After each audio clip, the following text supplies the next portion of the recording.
Good morning, St. Louis. It is 7 a.m. on a Tuesday morning. So, yeah, I know what time it is. It's time for the St. Louis Hustle Podcast with yours truly, Cortez Hustle, my girl, Michelle. Hey, and today we're talking a lesson in justice with the first Black St. Louis County Prosecuting Attorney, Mr. Wesley Bell, has decided to join us this morning. We're super excited about that. So make sure y'all get your questions ready because it's going down, man. Brother's doing some amazing things for the community and for the culture to make this entire shindig situation better for us all. So how often is it that we get to actually sit with Black history? This is actual Black history, and that's what we're going to be talking about today. So do me a huge favor, comment in the chat where you're from, drop the name of your business and or your brand, and smash that share button, ladies and gentlemen. Let's kick it this morning. Growing up in St. Louis has never been easy, and most say if you want to succeed here, that you must leave and put down roots somewhere else because of the strong crabs in a barrel mentality here. I don't know if I'm just an optimistic person, but to see people like Chuck Berry and Nelly make it in the music industry, or the Roberts brothers and Dave Stewart in business, or William Lacey Clay Jr. in politics, can we blame the city, or is it that people just aren't hungry enough? We're talking to all of the movers and shakers in this town, from entertainers to politicians, social activists and organizers, and of course, entrepreneurs. Is there a curse on this city that holds people back? Is there an unseen hand that decides who makes it and who doesn't? You're about to find out. Welcome to St. Louis Hustle.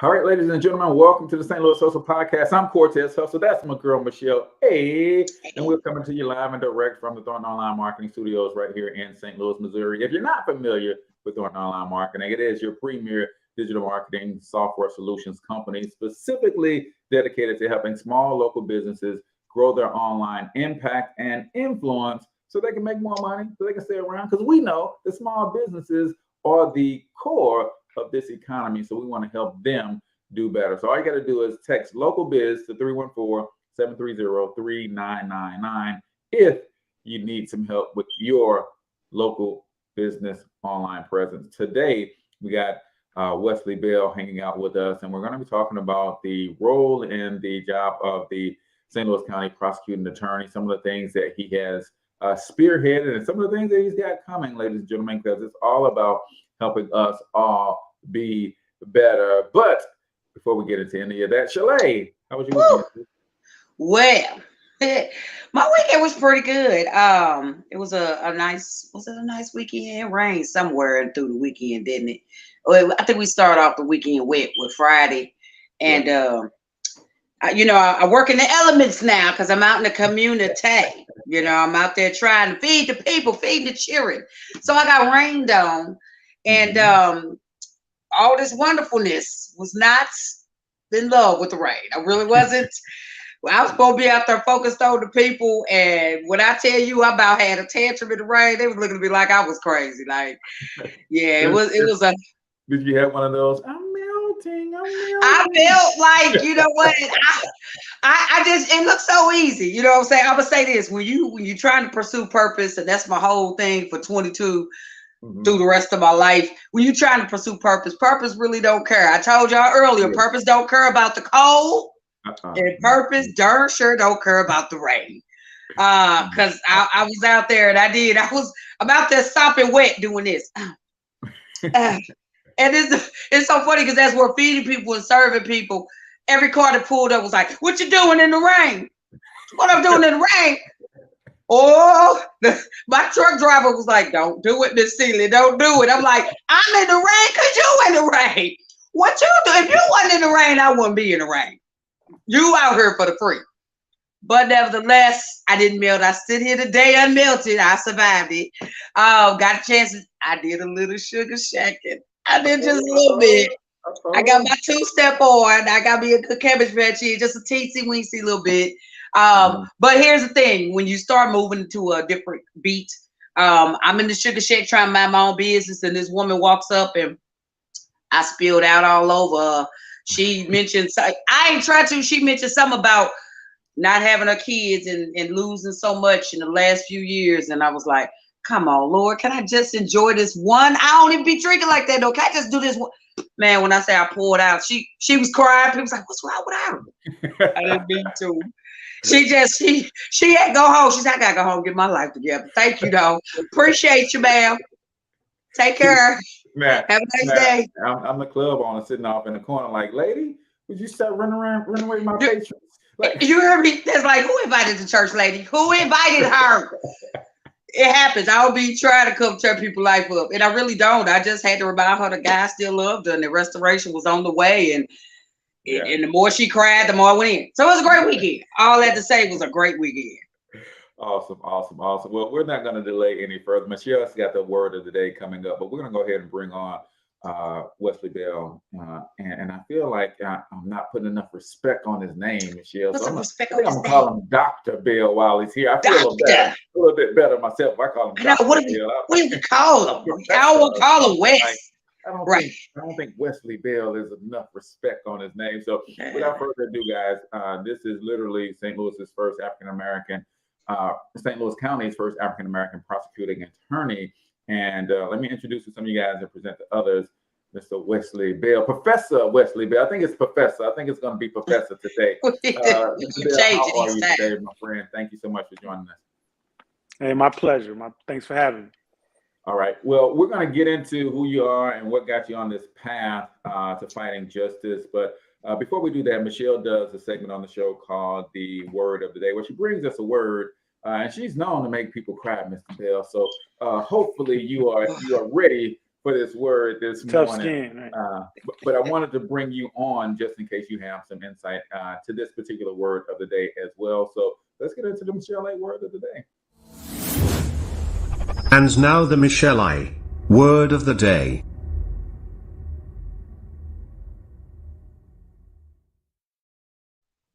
What's up, everybody? It's your girl Michelle A. with the Michelle A. word of the day, right? So during the month of March, we've been talking about love.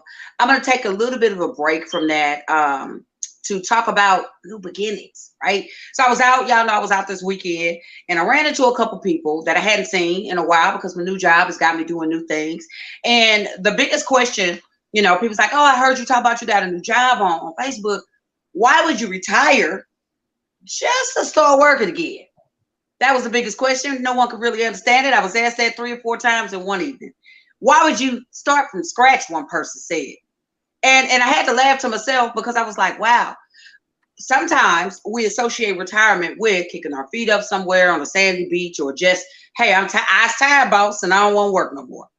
But that's not always the reason for retirement. Sometimes you have to retire what you're doing from one thing to begin doing something else in another area, right? And that's really simply what it was.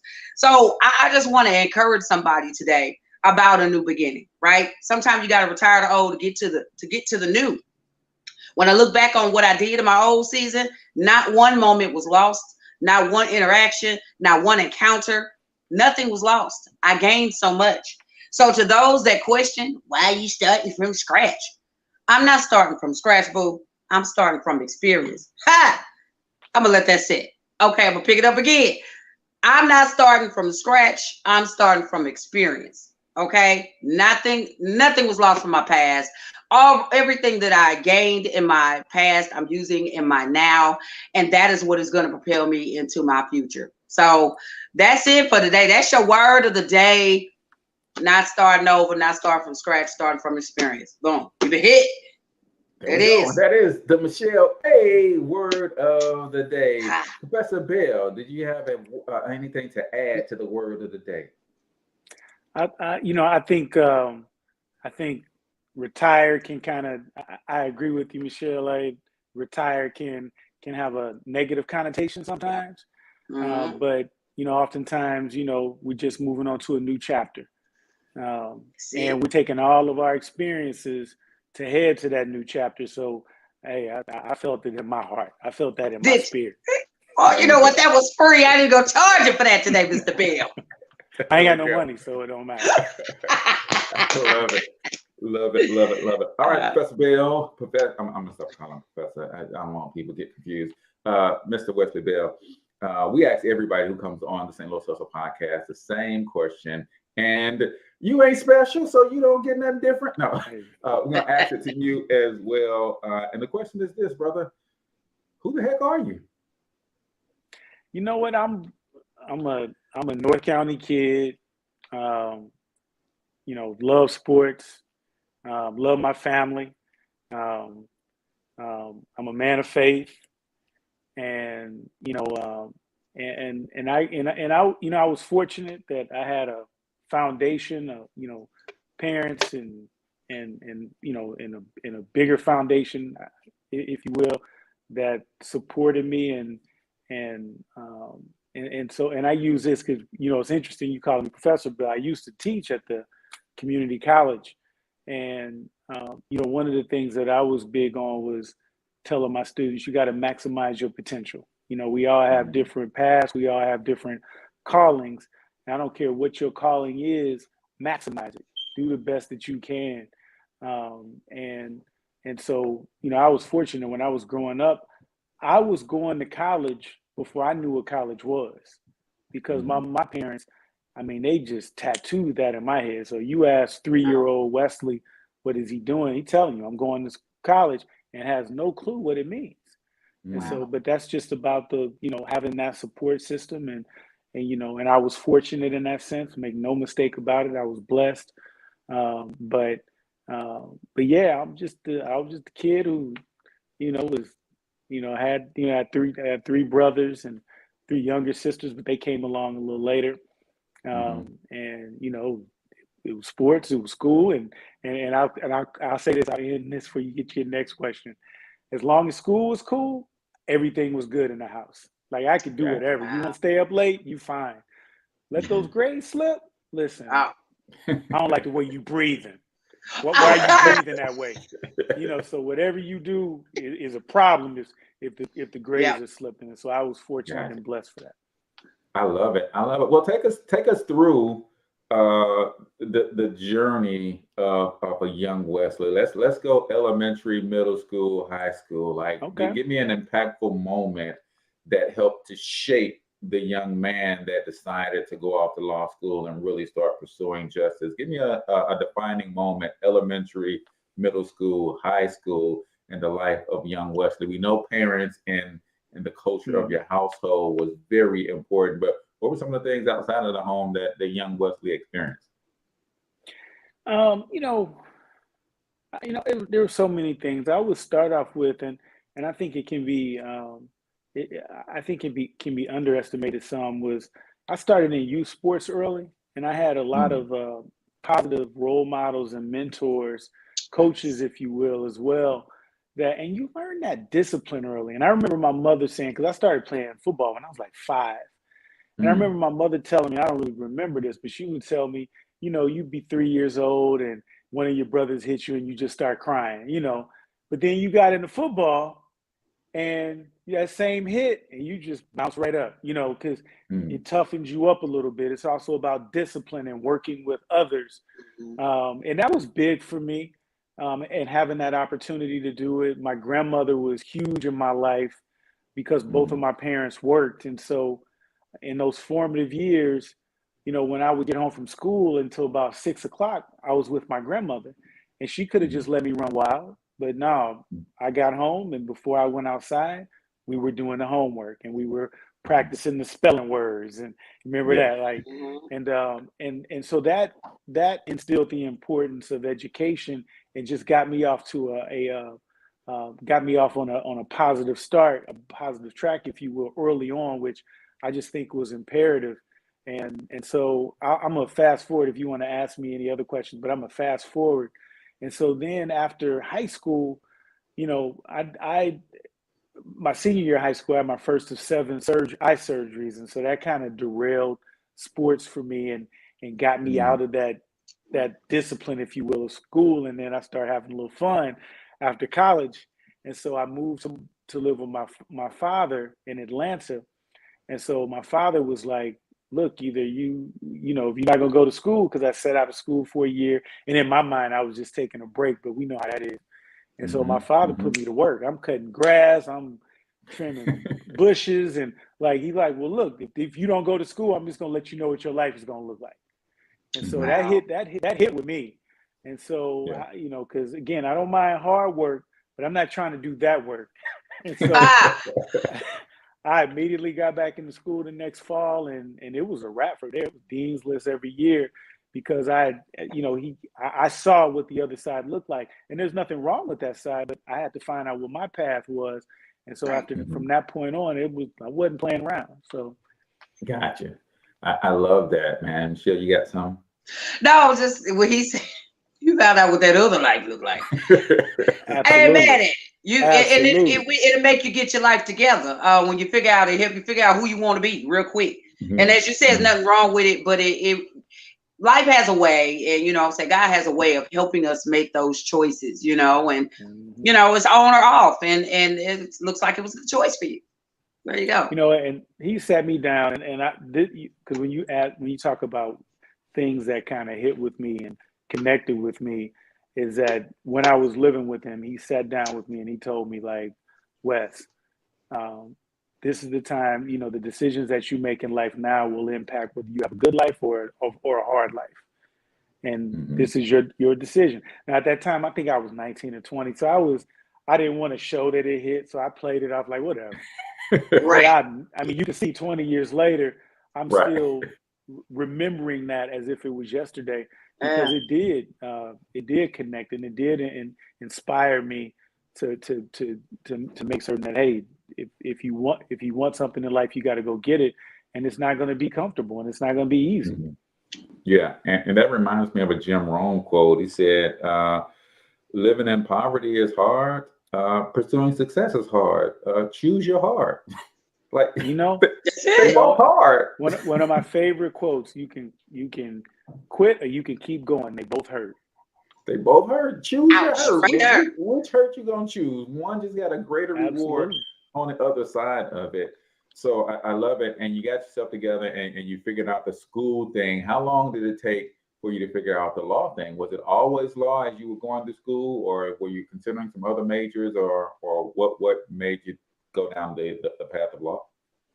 It was always law for me. Now, through that path, I started having those doubts, man, that's 7 years of school. And so as I got into my freshman year of college, I was like, man, I can't do this for 6 and a half more years. So I started, looking into other things. And what I told my students, and because what kind of worked with, what kind of, based on my experience, was you get into that junior year, then you start realizing, okay, this wasn't so bad. Or you might decide, no, this is enough. But, I tell students, don't look at the whole journey. Look at and set small goals, small attainable goals, and then you can get to that longer goal later down the road. So I got to about my junior year, and I was like, you know what? Actually, I could do this. And so, but that's kind of how it happened with me. But it was always y'all remember a show back in the day called LA Law? Love it. I'm dating myself. But that was the show when I was a kid. Like, that's what I want to do. Wow. That's what I want to do. And I never wavered from wanting to do it. I love that. It's not always, a lot of people say they knew when they were a kid what they wanted to be and what they wanted to do, but it's very, like you said, life has so many twists and turns. It's rare that someone actually sticks it through and actually becomes that and gets through it and becomes that at the highest level. So what was the first gig out of college?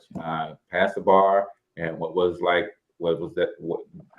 first gig out of college in terms of the first law firm, or did you get right into the path of law that you really wanted to settle into, or did you just find yourself just taking the first thing that came your way? No, I knew what I wanted to do. I wanted to be a public defender. That was it. Gotcha. I interned every summer in law school.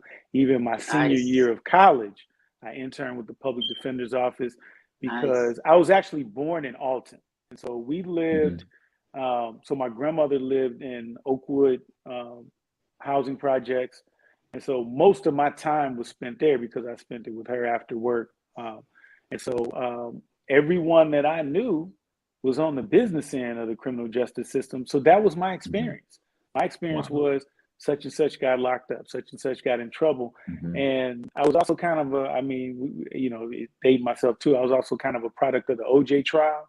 And so what framed my view of the criminal justice system was, one, everybody I know they're getting locked up, of the people that I see with interactions. And then the other side was, if you have resources, you can get representation. And so my thought was, I want to make sure that these people who I know and who I've at least have grown up around, at least get, quality representation. Because in my mind at that time, they were all innocent. I thought everybody charged with a crime more than likely was innocent. Because that's what they told me. When I would get arrested, when I was younger, and somebody get arrested, or I'd hear, exactly. So I'm like, let me just make sure they get quality representation. And so that was my first job out of law school. It's as you all know, public defenders make the lowest amount of pay of any attorney, and I mean, you're talking at that time. I don't even think I made $30,000 a year.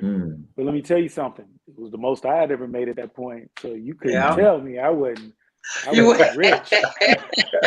And you balled. Man, I thought I was balling out of control. I love it. Well, Professor Wesley, I too am a product of the OJ trial, and I'll tell you how. Right, I was deciding, like, I had finished playing and ripping and running the streets, and I was like, you know what?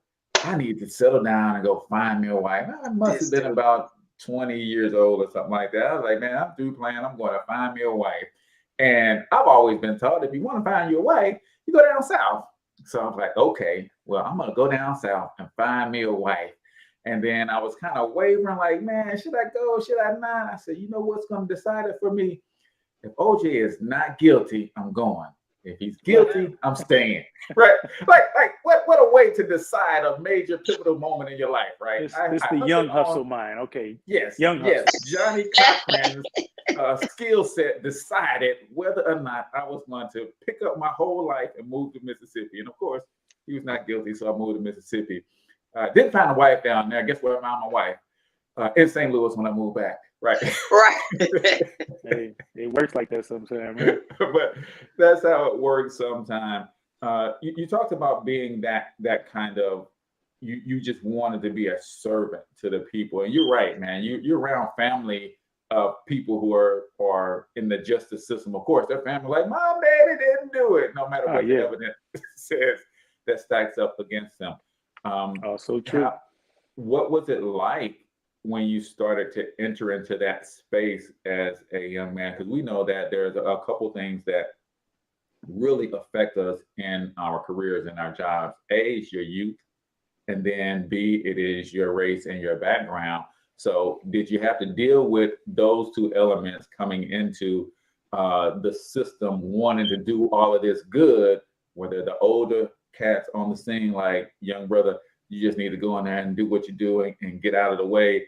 And then was there the racial element of, okay, you're a Black attorney, but you're not really a real attorney because you're Black, because we know those kinds of things happen as well. So what was that experience from the age and then also the race factor as you went into the public defender's office to, do some good? I think I was probably too young, too naive, too excited to really pay attention to those things at the time. Because to me, you have to understand, I didn't know a lawyer until I was in law school.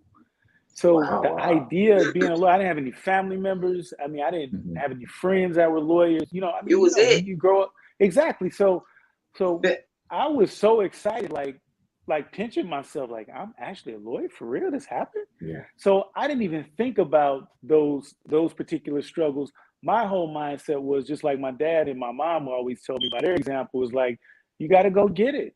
And even if there are some things that are unfair, which we know there are, especially with Black folks, we have to deal with so many things, but it is what it is. And so you can be upset about it, or you can just keep grinding. And so my thought was, I'm gonna, and I had, and Cortez, you mentioned Johnny Cochran, who was my idol. And so I'm like, okay, I've seen him do it. So if he can do it, why can't I do it? So my thought was, I'm going to be the best trial attorney that I possibly can. So, you know, we had too many cases. That's the nature of being a public defender. Yeah. And so, but my thought was, I'm going to be ready. And so I would go in there. They had a docket. They still have a docket, but it was a little bit different back then in the city, especially is that they would call you. So they have a list of cases in order that were up for trial. So if your trial was number 1, you're getting called first. And then if that trial pleads, like most trials plead, then they would go to the second case. So in that, if you were in the top 50, if I'm not mistaken, they expected you to be ready. So if you had a case that was in that list, going into the list, like say 40, you needed to be ready because it was a good chance that one of the divisions was going to get to you. So I would have on average probably 5 to 7 cases that were in that top 50. And, you know, some attorneys wouldn't be ready on like that 3rd or 4th case, thinking it wouldn't go or hoping it wouldn't go. I was ready. So I came in there, boom, let's go. I wanted to try a case. I wanted to learn how to try cases. And I just wanted to establish that reputation that, look, you know, if Wesley comes in, he's going to be ready. And that helps your clients because, you know, there's time as a prosecutor or a defense attorney, if you know the other side has a reputation for not being ready, and you know, you're not going to give them as good a deal. You're going to take advantage. You're not going to give them as good a deal. But when you know somebody going to try anything, I don't care what time of day, let's go. That's going to inform the way you deal with that person as well. And so, you know, and again, I just wanted to have a reputation as a hard worker because I was, and that was, you know, that's how I came up. And so, you know, for me, I wasn't thinking about, okay, well, people looking at me differently or whatever. I mean, I can look back on it and I can think of examples where that probably was the case. Right. Going through it, I was just like, I'm an attorney. I'm about to show them why. I'm living my dream. Let me get That is so awesome. Why couldn't you have been a traffic attorney? Where was you when I needed you? I was back in the day. I did all that stuff. You was. So my 2 years out of law school, I you know, for 2 years I worked at the public defender's office, and then I opened my practice, which was a general practice. So I did criminal defense, I did juvenile work, I did traffic. Because traffic for a young attorney, that keeps cash coming in, that keeps the lights on, because it gives you, you know, because some of your cases take a while to write them for trial and things of that nature. So I was doing all that stuff. That's exciting. Your energy and the spirit of it. So I really can understand when you say, you know what, there might have been these exterior things going on, but in the moment you were so on fire because I say this all the time about what I do, but it sounds like you were the person that says, I get to do this. I get to do it. Absolutely. You know, not a lot of us get a chance to work in that thing that has been our heart's desire for so long. So sounds like you just was the dude that showed up and they was like, here come Wesley. Doggone it. Listen, doggone it. He got 10,000 cases and he's still smiling. And let me tell you something. You know, for me, it was just about Cortez, the hustle. Yes. You know, I was hitting all of like the gas stations. Hey, can I put my cars out at the front? Can I mean, just if it's an event, I'm you know, getting my information out, you know, showing up at the courthouse early because a lot of people show up and they don't have representation and they're looking for an attorney. Like, hey, here I am. You know, so you gotta put that work in. If you want to make a successful business. And I tell you one of the biggest motivators is rent. Like when you go out on your own, you don't have, there's no work, you know, there's no work pay or any vacation pay, or, you know, you don't have anything. You either gotta eat what you kill, as they say. Yeah. And so you don't kill it, we don't eat. Yeah, if you're gonna go out on your own, you're gonna have to work. And I know a lot of attorneys now who are still doing this are younger attorneys, and you can tell the ones who are going to be successful because they're grinding, they're hustling, and they're working on their path, which are on the job, the skills of the job, which I think is so important. And that's why I think starting at the public defender's office or the prosecutor's office, where you don't have to worry about the financial side of it, because when you go in practice, it's about business. You got staff to pay, you got rent to pay. So, you know, if you try a case when you're in private practice, it's hard to make money because you're stuck in trial. You know, you're in that trial 9 to 5, 3 to 5 days or longer. But as a public defender or a prosecutor, you can focus on the craft. You can focus on getting, working, learning your craft and getting better at your craft and not having to worry about that financial side. So those 2 years at the public defenders, well, plus the internships, was invaluable for me because I got to try probably 50 cases, 50 jury trials. And most people, a private attorney, they won't try that in their career half the time.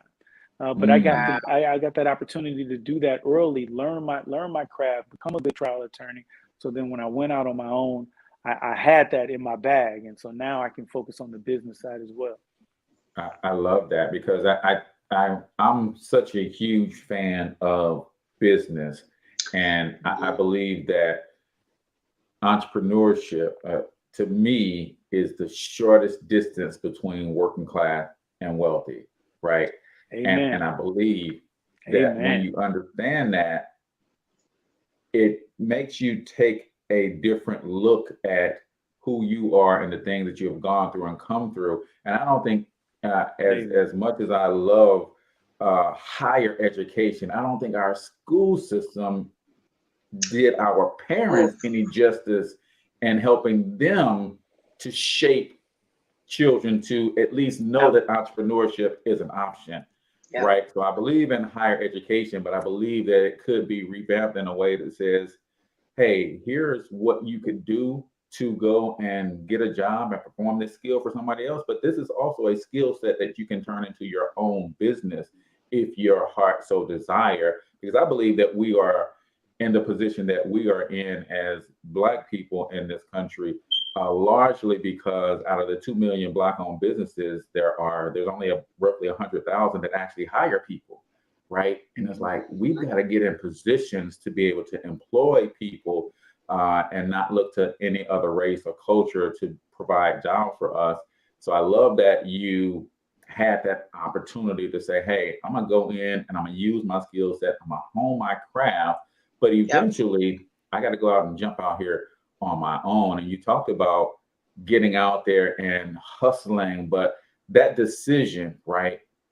How tough was it at that time? Because I know a couple of attorney friends and they're like, all of the OGs was like, man, don't go into private practice, bro. That you don't want that smoke this early in your career. You talking about 2 years after you went and made that leap. So how difficult was that decision? And what were the early days like of you trying to figure out payroll as a young man and a young attorney and a young boss with employees and staff? Listen, Michelle A., I needed your word of the day back then. Listen, Cortez, you are so on point. It was scary, man. Now that I remember vividly, having conversations with my mother, having conversations with my friends like, for real, you gonna do this, bro? Because you and I'll tell you how it worked out for me. So the public defenders, if you remember that when the economy crashed, this would have been early 2000s, so around 2003. So I worked at that time what was called the Special Public Defender's Office. So we did the conflict cases for the entire region, meaning if more than one person was charged with a crime, the Public Defender's Office couldn't represent them because it would be a conflict of interest to represent both defendants. So they had a conflicts office that handled that second defendant. And that's the office that I worked in under Robert Steele, who was a mentor at that time. And so, or continues to be actually. And so they were going to send me to the one of the regular public defender's offices. And I was like, you know what? Maybe that's like God telling me this is the time to make that jump. And so I started like flirting with the idea, talking about it. Even reached out to one firm, and if you know anything about the criminal justice field, you know Scott Rosenblum, who is also a friend, and I would even consider a mentor. And so I reached out to him, and I was like, Scott, I'm thinking about going private. Do you have any positions? And he was like, Wes, I do. He was working out some office space because he was expanding. And he was like, I don't have a place to put you. So give me like 2 weeks and we'll have that done. And you can come on and work with us. So in that 2 weeks, I'm like, you know what, let me just go ahead and get us a try. Let's just see what happens. And so I got my first retainer, my first client, $1,500. Now, remember what I told you about my first job, which was making somewhere around 29 grand a year.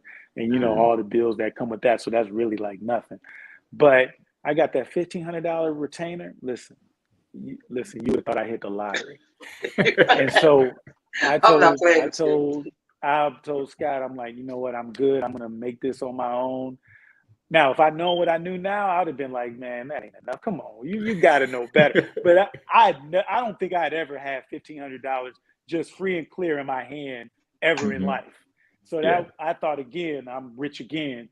And so, but you know, it kept rolling. It kept going. But I started working. I started hustling, as we talked about before. I'm hitting the gas stations. I'm hitting restaurants. I'm hitting business owners. Anybody that will let me put my name out there.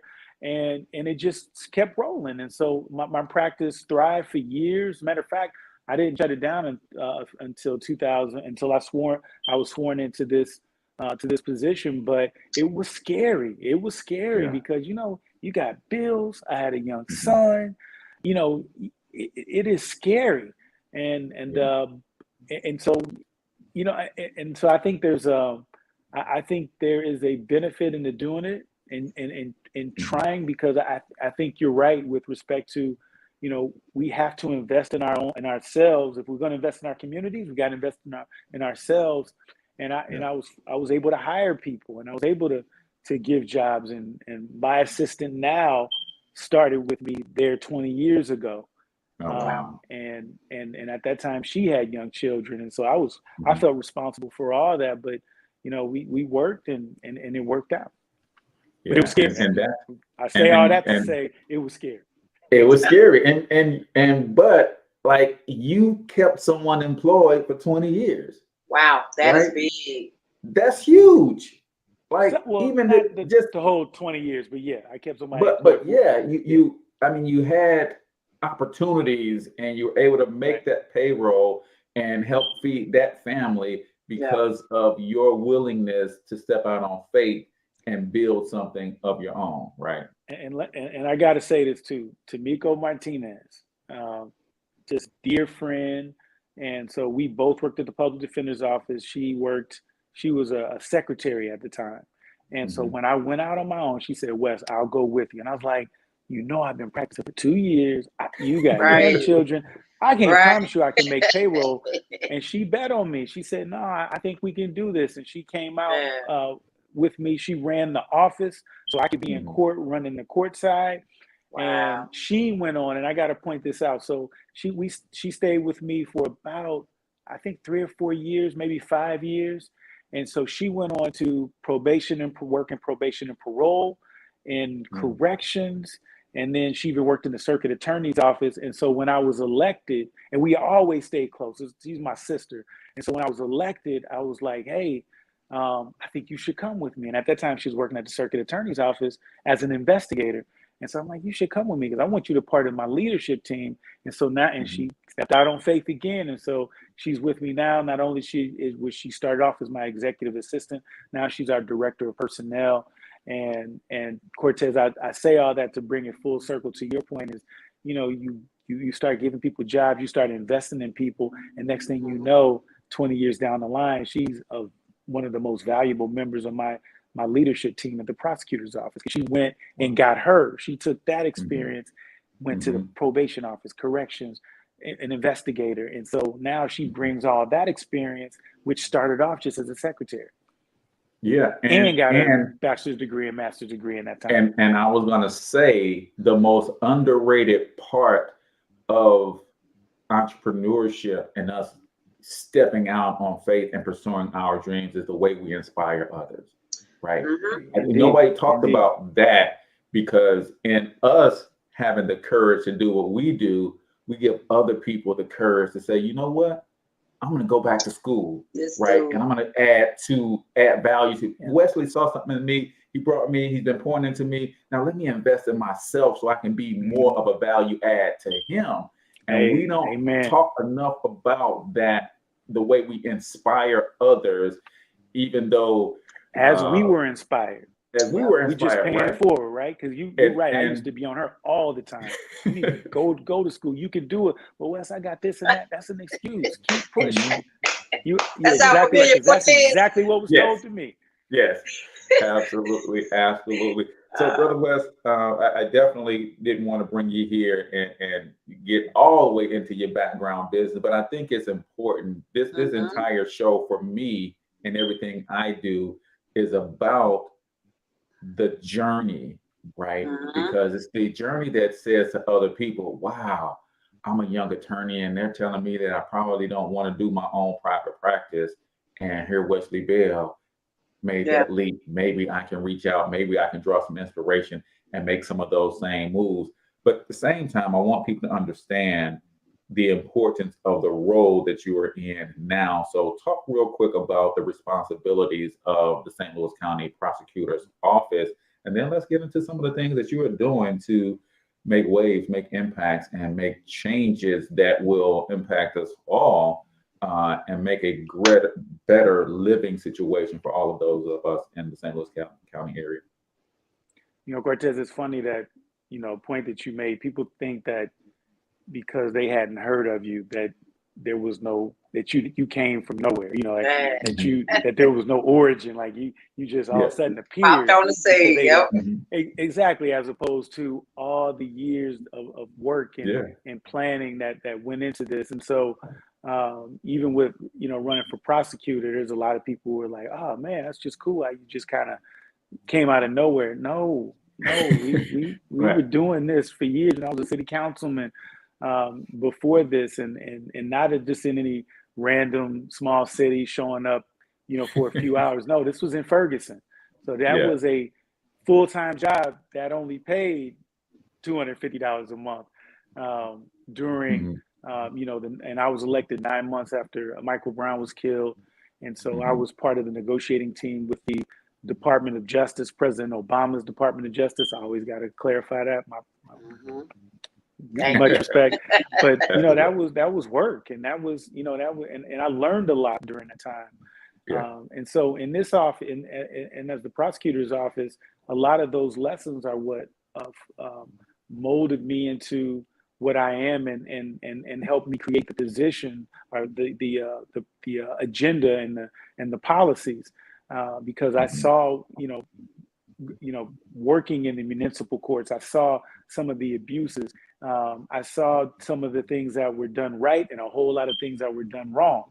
And so when I was on the Ferguson City Council and I got to work with the Department of Justice, and I was able to broaden my perspectives and see that this wasn't just a St. Louis thing, it started making me think, okay, I guess we need to look at this on a broader scale. This isn't just a Ferguson thing or even a St. Louis thing. And so that's where the inspiration to run for St. Louis County Prosecutor was, because, I want to make sure that, I learned early on, so we're going to kind of bring this all full circle. Before I thought everybody was innocent. And so as I start doing the job, I start realizing, that's not really the case. There's a lot of people who are good for it, but they all deserve fairness. And we want to make sure that, if you go harm someone, you have to be held accountable, period. And, so when people say, oh, well, you don't care about the victims' families, I'm like, are you crazy? Like, Black folks, that we are generally the victims. When you look at the data, we're victimized more than any other groups in many regards. And so we absolutely understand that an individual who harms someone, kills someone, they need to go be set down, no question about it. But there's a whole bucket of people who their only crime is harming themselves, or being poor. And those are the people that we can have these different approaches and help them in ways that will not only help that individual, but actually keeps us safer. Because the data shows that when you put someone in jail just for a few days, they're more likely to reoffend. So if you have someone with a drug problem and you lock them up, it may sound good in a soundbite. Oh, we're tough on crime. That might sound good, but the recidivism rates, which reach 80%, show that it has the opposite effect. You are making us less safe, because that person ends up committing another crime, and that crime often is more serious as they start the cycle of incarceration. But if you started at the beginning point and you get them the help that they need, then the data shows they are significantly less likely to reoffend, and they're more likely to be taxpayers or to be able to hustle or to have a great show like this. You know, they're going to be productive members of society. So we got to think about, like, what does public safety really mean? Is it just words, or is it or is it real? And so when I tell people this, like, you know, and I'm a big Pac fan, and Pac would always say, you know, there's no secret to life. You get what you give. And the bottom line is that I even look at the philosophy of this job is not difficult. People try to make it more complex than it is. It's real simple. If it's serious and violent offenses, then we're going to come down on you, period. You're going to be held responsible. You're going to be sat down. But if you commit lower level, nonviolent crimes that in many places aren't even considered crimes, let's get those individuals the help that they need. We can walk and chew gum. We can do two things at the same time. We can be tough with the people you need to be tough with, and then with those people who just need help, which we all know people who had, they got a break early on, could have went in a different direction. We all know people like that. And so now we've been able to do that. And man, I'm telling you, we got examples. This is not just data. We have actual people that we can cite that we have helped put them, steer them on a different path. And so it's straightforward. I just want to make a quick comment, going back to the Ferguson deal. And so from what I've read and heard, that you were pretty instrumental with what happened with a lot of the traffic cases. You know, how they, so I sit here as a product of what you helped put into motion. And I say, thank you. You know, and I tell my story freely. I don't hide my past. It is what it is. I've never done anything serious, but I was that person that was caught up in traffic offenses. So I had, I might have had 13 different warrants, all in the county, from about 7 different municipalities. And I was a single parent, and I was doing the best I could. But the more I drove, and none of my offenses were like, oh, I ran a light. I just kept getting pulled over for bad tags. But I went to jail over 7 times.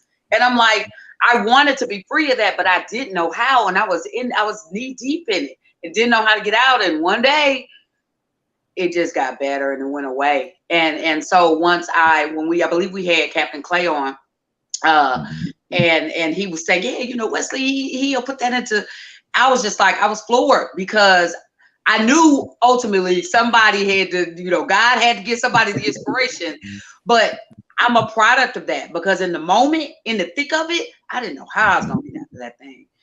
And it allowed me the freedom to be a better employee. I was a boss. I went to jail at work. It was bad. But it allowed me to be, I feel like a lot of it played for me to be here and say, I had that experience, but I am free now. And so thank you. Thank you. Thank you. You know, I can tell you this. So, you know, I started my career, and I talk about this. So I was doing traffic work. So I was representing people, and I saw what you're talking about. And I would have clients that would have, like, what you're saying is not an exaggeration. Some people may be listening like, she's saying 13, but she just exaggerated. No, I saw people with 13, 15 warrants and misdemeanors in 13 different municipalities, and representing them. And that was so much work, because you gotta coordinate all these warrants. So you get one warrant recalled, but now they're getting picked up by the next one, and you just, it's like this dominoes. Oh man, I get you. And so there's a couple things that I'm proud of, and you can Google it. So check the receipts. So when I was the judge, when I started at my first job in the municipal courts was with Elder City in 2015, I believe. And so I knew what you were talking about. So those were the kind of things that I was bringing to my court. And so my court was in Velda City. And, you know, when I was there, was the first court to not just do an amnesty day, because a lot of places have done amnesties. We just dismissed everything that was over 5 years that didn't involve a victim.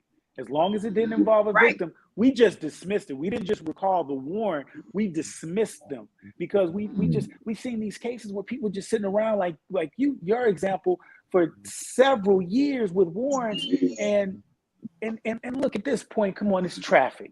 If this was homicide, no, we're not just gonna do that. But this is traffic. So let's give people a break. And we knew everything that was going on in this region, the abuses. So let's just have a clean start. And so when we had a couple other courts that, you know, that I work with, that I talk with, and who did the same thing. My good friend Raphael Morris was one of those courts who followed suit as well. And so one quick anecdote I want to share with you is that, you know, when I was running for office, for this office, as a matter of fact, county prosecutor, we were going to our office, and we had one of our offices headquarters in Ferguson, right next to the subway on West Florissant. And so as I'm getting out, this woman stops me and she's like, "Hey, you were because I was also the prosecutor in Riverview." She said, "You were the prosecutor in Riverview. I had all these warrants for tags and you sat me down." And I'm gonna be honest, I didn't remember her, but I appreciated what she said. She's like, you took all, you had all these warrants and you recalled them and you were like, "We are not in the business of keeping people from getting to work. And so you work with me to get that stuff done." And again, you know, those are when you put yourselves in these positions, we can help people in so many different ways. And so that's why I appreciate what you all are doing, because even this format, somebody is watching and somebody is being inspired to do something that they wouldn't. And so we all have our reach. Some larger than others, but we all have our reach of people that we can impact. And when I was in that position, that's what I wanted to do. I was going to make sure, look, if I can help somebody, I'm going to help them.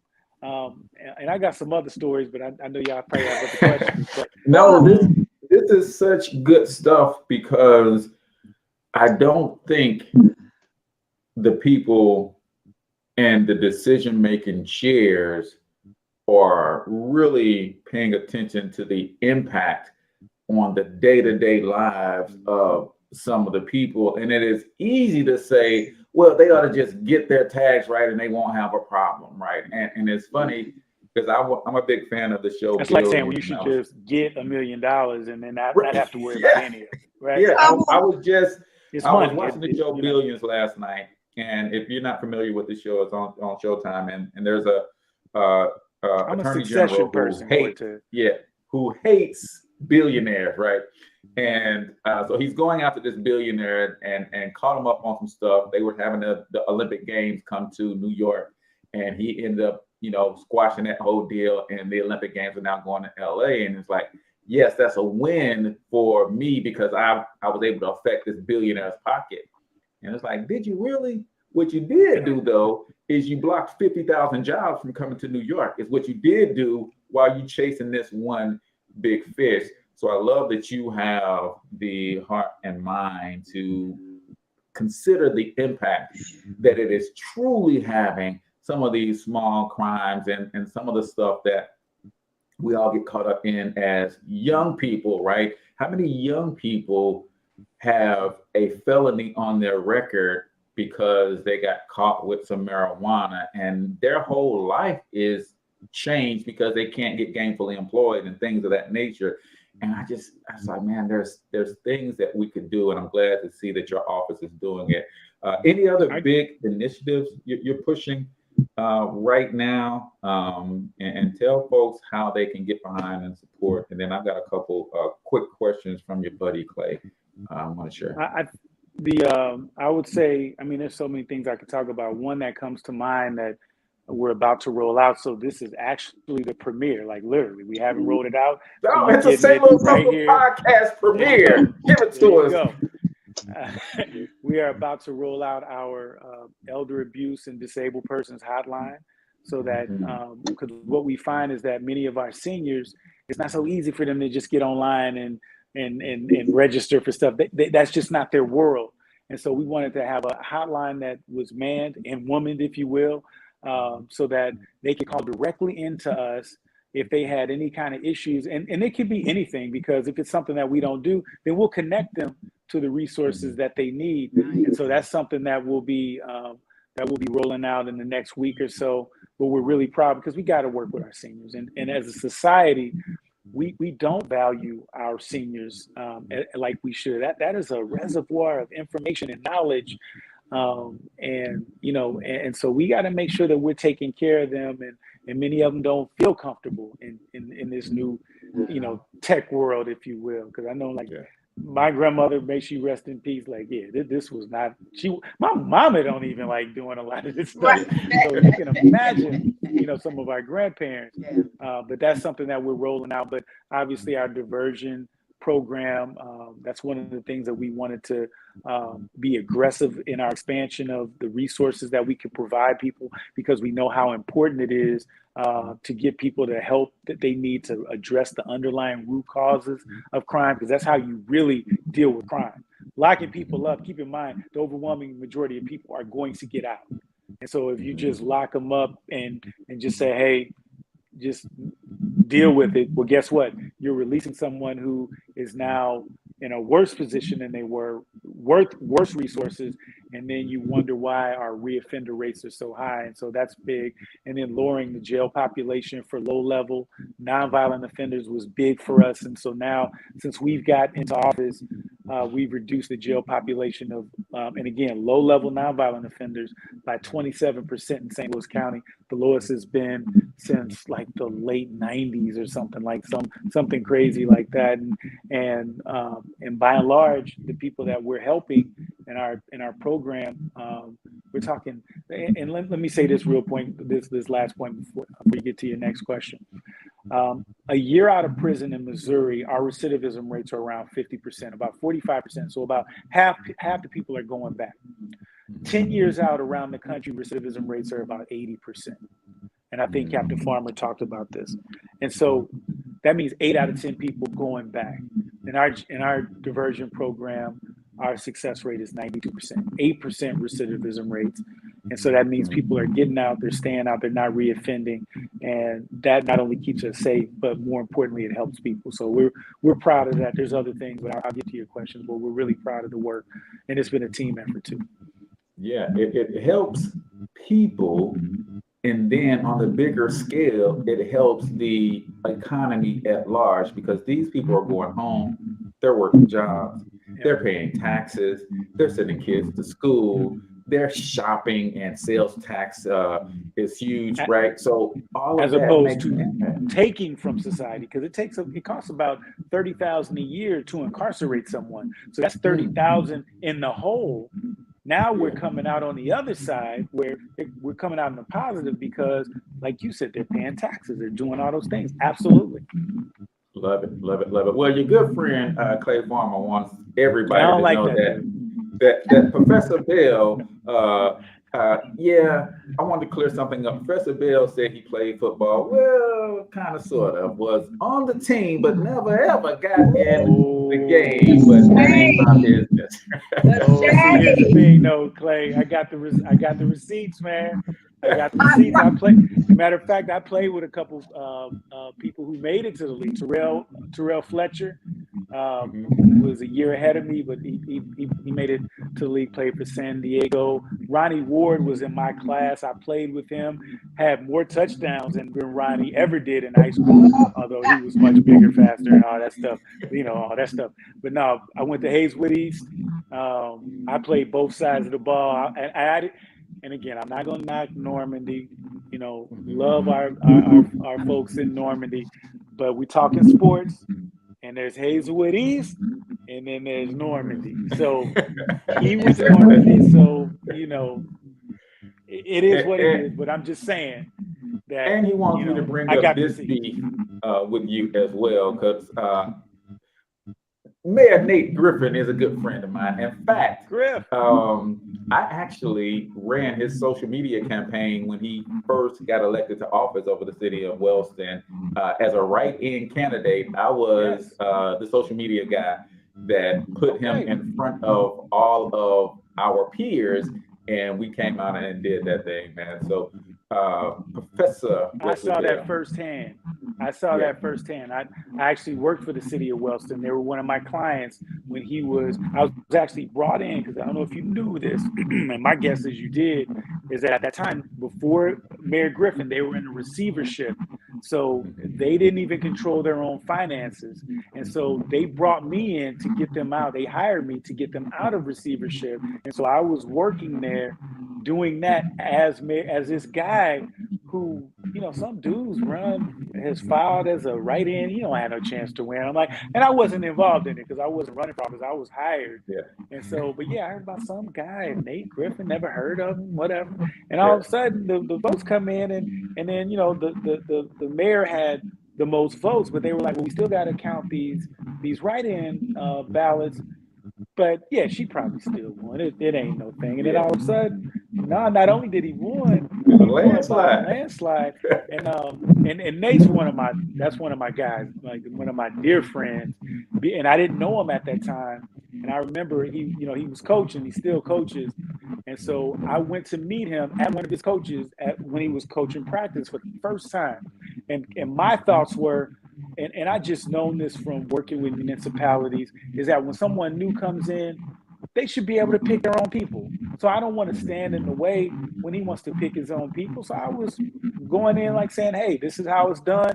I'm happy to step aside and so you can bring in your own people, no problem.